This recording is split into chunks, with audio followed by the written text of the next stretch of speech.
പ്രവാസി എസ്റ്റാബ്ലിഷ്മെന്റ് യൂട്യൂബിലേക്ക് നിങ്ങൾക്ക് ഏവർക്കും സ്വാഗതം. ചിലപ്പം ശരിയാകും, ചിലപ്പം ശരിയാകത്തില്ല. അതാണ് ഇപ്പോൾ കേരളത്തിലെ സോളാറുകാരുടെ അവസ്ഥ. ഓൺ ഗ്രിഡ് ഇൻവേർട്ടറുകൾ സബ്സിഡിയിൽ കേരളത്തിൽ യഥേഷ്ടം സ്ഥാപിക്കപ്പെടുന്നു. അതുപോലെ തന്നെ ഉപഭോക്താക്കളുടെ കംപ്ലൈൻസുകളും വളരെയധികമായിട്ട് കേൾക്കാറുണ്ട്. ഒരേ സ്ഥലത്ത് അല്ലെ ഒരേ വില്ലേജിൽ ഒരേ കമ്പനി ഒരേ സ്ഥലത്ത് രണ്ട് ഫീഡറുകളുടെ കീഴിൽ ഒരേ കമ്പനി സ്ഥാപിക്കുന്ന സോളാർ പ്ലാന്റുകളിൽ പോലും പ്രൊഡക്ഷനിൽ ഭയങ്കരമായ വ്യത്യാസം കണ്ടുവരുന്നുണ്ട്. ഇത് ഇങ്ങനെ സംഭവിച്ചാൽ ഉടനെ ഉപഭോക്താക്കൾ ആ സ്ഥാപിച്ച കമ്പനിക്കെതിരെ കംപ്ലൈൻറ്റ് ചെയ്യുകയും അല്ലെങ്കിൽ അവരെ വിളിച്ച് എന്താണ് ഇങ്ങനെ പ്രൊഡക്ഷൻ കുറയുവാൻ കാരണം, നിങ്ങൾ സ്ഥാപിച്ച പാനലിൻ്റെ കുഴപ്പമാണ് അല്ലെങ്കിൽ ഇൻവേർട്ടറിൻ്റെ കുഴപ്പമാണ്, ഇങ്ങനെ കംപ്ലൈൻറ്റ് ചെയ്യുകയും അവർക്ക് ശരിയായ രീതിയിൽ പ്രൊഡക്ഷൻ കിട്ടാത്തതിൻ്റെ കാരണം എന്താണ് എന്ന് അന്വേഷിച്ചുള്ള ഓട്ടത്തിലാണ് എല്ലാ ഉപഭോക്താക്കളും. സാധാരണയായി സംഭവിക്കുന്ന ഒരു കാര്യം തന്നെയാണ്. കാര്യം ഞാൻ ആദ്യം പറഞ്ഞ പോലെ ഒരേ വില്ലേജിൽ രണ്ട് വ്യത്യസ്ത ട്രാൻസ്ഫോമർ ഫീഡറുകളിൽ സ്ഥാപിച്ചിരിക്കുന്ന 3 കിലോ വാട്ട് ആകട്ടെ 5 കിലോ വാട്ട് ഇൻവേർട്ടറുകളിൽ അല്ലെങ്കിൽ ഓൺ ഗ്രിഡ് സിസ്റ്റങ്ങളിൽ പ്രൊഡക്ഷനുകളിൽ ഗണ്യമായ മാറ്റം വരും. എന്തുകൊണ്ടാണ് അങ്ങനെ സംഭവിക്കുന്നത്? നിങ്ങൾ ഈ സ്ഥാപിച്ച കമ്പനിയെയോ അല്ലെങ്കിൽ ആ പാനലുകളെയോ ഇൻവേർട്ടറുകളെയോ പഠിക്കുന്നതിന് മുമ്പായിട്ട് ഒരു സത്യം മനസ്സിലാക്കുക. അതിൽ മെയിനായുള്ള ഒരു കാരണം എന്താണെന്ന് നിങ്ങളുടെ മൊബൈലിൽ ആ കമ്പനി ഇൻസ്റ്റാൾ ചെയ്ത് തന്നിരിക്കുന്ന ആ മൊബൈൽ ആപ്പിൽ കൂടി നോക്കിയാൽ നിങ്ങൾക്ക് മനസ്സിലാകും. നോട്ടിഫിക്കേഷനുകൾ നിങ്ങൾ നോക്കാറുണ്ടായിരിക്കും എന്ന് ഞാൻ വിശ്വസിക്കുന്നു. നോട്ടിഫിക്കേഷനുകളിൽ എത്ര പ്രാവശ്യമാണ് നിങ്ങളുടെ ഓൺ ഗ്രിഡ് ഇൻവേർട്ടറുകൾ അത് ഓഫ് ആകുകയും പിന്നെ റീസ്റ്റാർട്ട് ആകുകയും ചെയ്തിരിക്കുന്നു, അല്ലെങ്കിൽ അതിൻ്റെ പ്രൊഡക്ഷൻ സ്റ്റോപ്പ് ആകുകയും റീപ്രൊഡക്ഷൻ സ്റ്റാർട്ട് ചെയ്യുകയും ചെയ്തത് എപ്പോഴാണ് എന്ന് നമുക്ക് നോക്കിയാൽ നമുക്ക് മനസ്സിലാവും. ഞാനിങ്ങ് തെക്കൻ കേരളമാണ്, പത്തനംതിട്ടയാണ്. ഇവിടങ്ങളിൽ ഞാൻ ഇങ്ങനെയുള്ള കംപ്ലൈൻറ്റുകൾ ധാരാളം ഒരു തേർഡ് പാർട്ടി എന്ന നിലയിൽ എന്നോട് സംസാരിക്കുകയും ഞാൻ പോയി നോക്കുകയും ചെയ്തപ്പോൾ 40-50 പ്രാവശ്യം ഇങ്ങനെ ഇൻവേർട്ടറുകളിൽ നോട്ടിഫിക്കേഷൻ വന്നിട്ടുണ്ട്. അതിന് കാരണവും അതിൻ്റെ അടുത്ത് തന്നെ പറഞ്ഞിട്ടുണ്ട്. High grid voltage, low grid voltage, ഇങ്ങനെ ഈ 2-3 കാരണങ്ങളാണ് മെയിനായിട്ട് പറയുന്നത്. ഗ്രിഡ് ഓഫ് ആയതല്ല, ഹൈ വോൾട്ടേജ് കാരണം ഓഫായിരിക്കുന്നു, ലോ ഗ്രിഡ് വോൾട്ടേജ് കാരണം ഓഫായി പോയിരിക്കുന്നു. ഇങ്ങനെ വരുവാൻ കാരണം ആ കമ്പനിയോ സ്ഥാപിച്ചിരിക്കുന്ന പാനലുകളോ അല്ലെങ്കിൽ ഇൻവേർട്ടറിൻ്റെ അല്ലെങ്കിൽ ഇൻവേർട്ടറുകൾ കാരണം അങ്ങനെ സംഭവിക്കാൻ കാര്യം അതിൻ്റെ അകത്ത് KSEB ബേസിക്കലി കൊടുക്കുന്ന ഒരു സെറ്റിംഗ് ഉണ്ട്.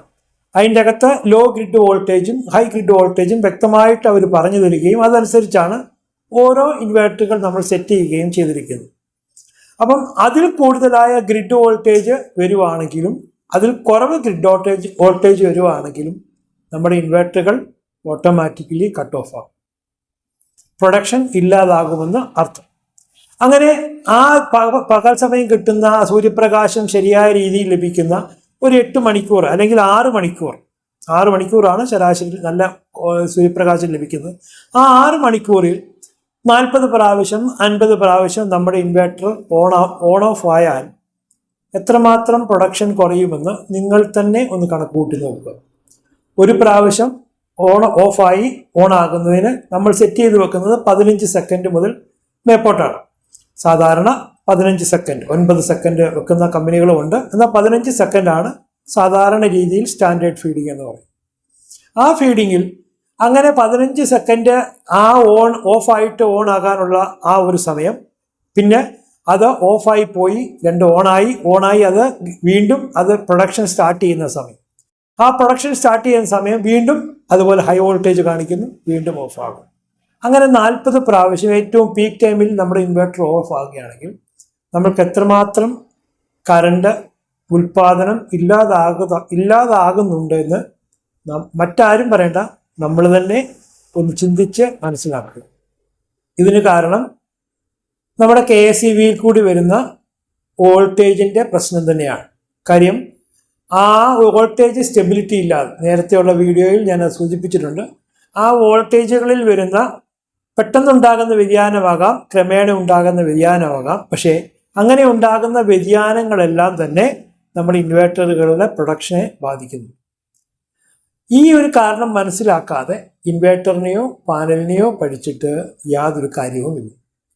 പിന്നെ സോളാർ പാനലുകൾ സ്ഥാപിക്കുന്ന അതിൻ്റെ ആംഗിളുകൾ, അതുപോലെ തന്നെ അതിൻ്റെ ലാറ്റിറ്റ്യൂഡ്, ഈ കാര്യങ്ങളൊക്കെ വളരെ ശ്രദ്ധിച്ചില്ലെങ്കിൽ അത് കാരണവും നമ്മുടെ പ്രൊഡക്ഷൻ കുറയാം.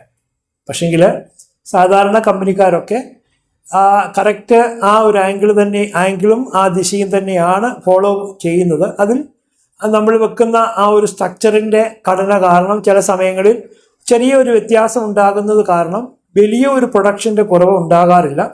വളരെ മൈന്യൂട്ടായിട്ടുള്ള ഒരു പ്രൊഡക്ഷൻ്റെ കുറവാണ് കണ്ടുവരുന്നത്. ആംഗിളുകളുടെ വ്യത്യാസത്തിൽ കുറച്ച് ഒരു 10% വരെ പ്രൊഡക്ഷൻ്റെ വ്യത്യാസം ഉണ്ടായി കാണുന്നുണ്ട്. പക്ഷെങ്കിൽ ഇങ്ങനെ ഇൻവെർട്ടർ ഓൺ ഓഫ് ആയി അല്ലെങ്കിൽ ഷട്ട് ഡൗൺ ഓൺ ആവുകയും ഓഫ് ആവുകയും ചെയ്യുന്നത് കാരണമുണ്ടാകുന്ന അതിൽ നിന്നും തുലവും കുറവാണ് ഇങ്ങനെയുള്ള പ്രൊഡക്ഷൻ, ഇങ്ങനെയുള്ള ഇൻസ്റ്റലേഷനിൽ വരുന്ന ഫോൾട്ട് കാരണം വരുന്ന പ്രശ്നങ്ങൾ. ഈ കാര്യങ്ങൾ സോൾവ് ചെയ്യുവാനായി നമ്മൾക്ക് KSEBയെ ആശ്രയിക്കുക മാത്രമേ ഇന്ന് ഒരു പരിഹാര മാർഗമുള്ളൂ. അപ്പം അവരുടെ ട്രാൻസ്ഫോമറുകളൊക്കെയും തന്നെ നിങ്ങൾക്ക് തന്നെ നേരിട്ട് വെരിഫൈ ചെയ്യാൻ പോയി നോക്കാം. വർഷങ്ങളോളം പഴക്കങ്ങളുള്ള ട്രാൻസ്ഫോമറുകളാണ് എല്ലായിടത്തും ഇൻസ്റ്റാൾ ചെയ്തിരിക്കുന്നത്. പുതുതായി അപൂർവമായി മാത്രമേ കണ്ടുവരാറുള്ളൂ.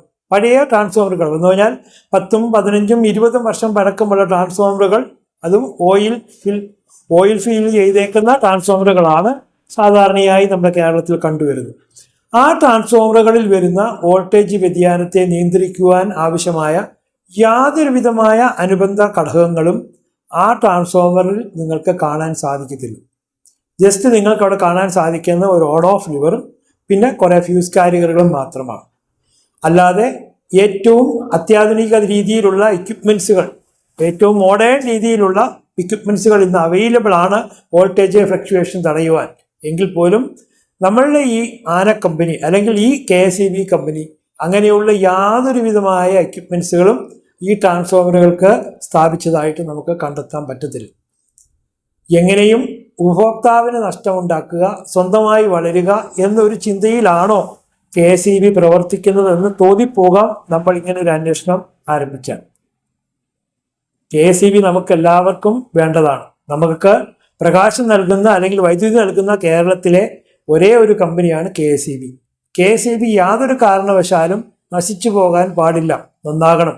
ഊർജ പ്രതിസന്ധി വളരെ വളരെ കൂടുതലാണിപ്പോൾ. അതിനെ തരണം ചെയ്യുവാൻ KSEBയെ സഹായിക്കുന്ന ഒരു പരിപാടിയാണ് ഈ പെരുപ്ര സോളാർ പദ്ധതി.